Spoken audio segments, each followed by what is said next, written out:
家好，我係新人 Minecraft YouTuber，我叫阿玲。今日想帶大家整一間簡單又可以防止妖怪嘅小屋，希望大家中意啦。首先咧，我哋揾到咗山啦，跟住咧就要畫幾個方塊，然之後畫一條咧得翻一格嘅隧道，記住淨係可以一格，如果唔係一格嘅話咧，就會有好多怪物入嚟噶啦。首先我哋行一啲放個木板門上去，之後咧打開佢。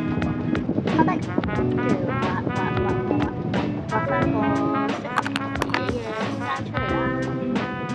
跟住之後畫下，我哋要快速咁樣畫。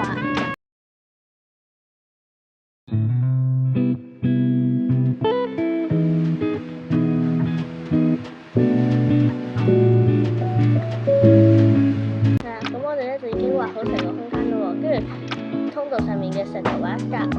再放個木板圖上去，係啦，放好佢，跟住咧再揾個梯階，因為我頭先唔小心畫少咗一格啦，所以就將佢就畫第一格嘅。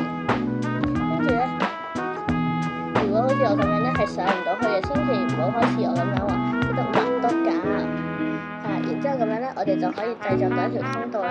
跟住而家係時候測試喎，都喺出邊放滿細僵屍先。我得，而家係就放出大量嘅僵屍，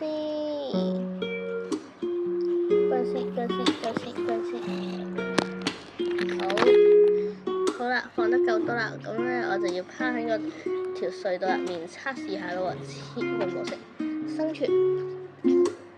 好，開咗生存模式之後咧，見到啲僵屍想入嚟啦，之後退得夠遠，佢哋基本上就入唔到啦。